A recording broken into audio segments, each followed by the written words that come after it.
10 ноября 23 год. Токарный УТ-16 ПМ. В таком состоянии. Хорошо, давай.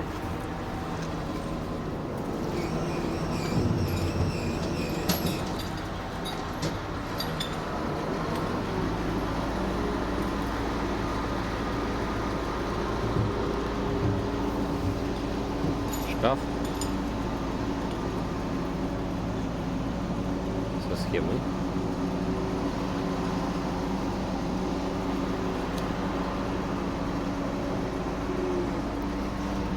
Только привезли, поэтому не разобран.